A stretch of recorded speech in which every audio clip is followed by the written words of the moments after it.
আমি doctor M Hossain, একজন homeopathic physician. আজকে আমি গলায় ব্যথা নিয়ে কিছু হোমিওপ্যাথিক ওষুধ বিশ্লেষণ করব। 1 নম্বর হচ্ছে ফাইটোলক্কা। ফাইটোলক্কায় গলায় ব্যথা, তার সঙ্গে জ্বালা থাকে এবং গরম খেলে জ্বালা আরও বেড়ে যায়। গরম জিনিস একদম খেতে পারে না, তখন ফাইটোলক্কা প্রেসক্রিপশান হয়। তারপরে আসি ঠান্ডা খেলে গলায় ব্যথা। সেটা ফ্রিজের জল হতে পারে, কোল্ড ড্রিঙ্কস হতে পারে, আইসক্রিম হতে পারে। এগুলো খাওয়ার পরে যদি গলায় ব্যথা হয় তাহলে আর্সেনিক আর ব্রায়োনিয়া। কখন আর্সেনিক, কখন ব্রায়োনিয়া? মিডনাইট অ্যাগ্রাভেশন, গরম খেলে স্বস্তি, আর্সেনিক।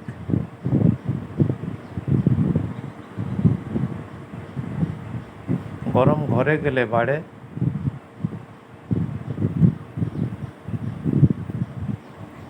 ব্রায়োনিয়া।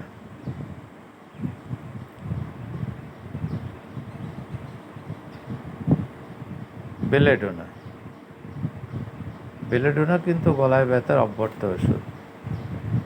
আমরা 1 নম্বরে রাখতে পারি। ঠান্ডা হাওয়ায় ঘোরাফেরা করেছে, ঠান্ডা লেগেছে, তারপরেই গলায় ব্যথা হয়েছে।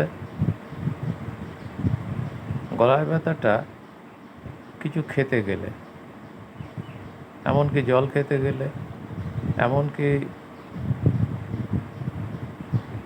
কিছু না খেয়ে ঢোক গিলতে গেলে, তাতেও গলায় ব্যথা হয়। গলার ভিতর লাল হয়ে যায়, দপদপ করে, এক্ষেত্রে বেলেডোনা।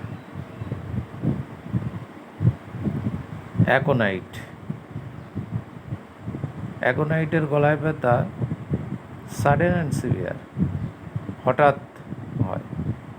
সেটা ঠান্ডা হাওয়ায় ঘোরাফেরা করার জন্য হতে পারে, সন্ধেবেলায় বৃদ্ধি হয়,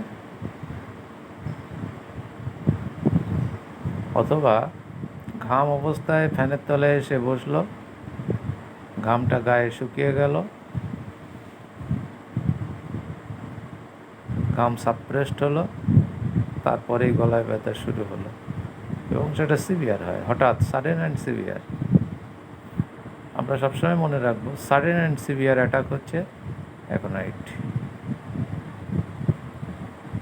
গলায় ব্যথা হলে এই মেডিসিনগুলো আপনারা ইউজ করে দেখতে পারেন। তবে সাধারণ পেশেন্ট যারা, সাধারণ ব্যক্তি যারা, তাদেরকে আমি বলবো নিজে থেকে ওষুধ না খেয়ে কোনো ডাক্তারের পরামর্শ নিয়ে ওষুধ খাবেন, হোমিওপ্যাথিক ভালো প্র্যাকটিশনার যারা আছে। কারণ পোটেন্সি, ডোজ, এগুলো একটা ব্যাপার আছে এবং সেটা ফিজিশিয়ানের অভিজ্ঞতার উপর নির্ভর করে। আর যারা আমাকে দেখাতে চান তারা আমার এই সয় চেম্বার আছে, সয় মার্কেটে, 4টে থেকে 8টা পর্যন্ত প্রতিদিন বসি আমি। আমার নাম্বার হচ্ছে 9830534340। এই নাম্বারে আপনারা যোগাযোগ করতে পারেন, যোগাযোগ করে আমার চেম্বারে আসতে পারেন। এছাড়া যদি কেউ অনলাইনে দেখাতে চান তাহলে এই নাম্বারে যোগাযোগ করতে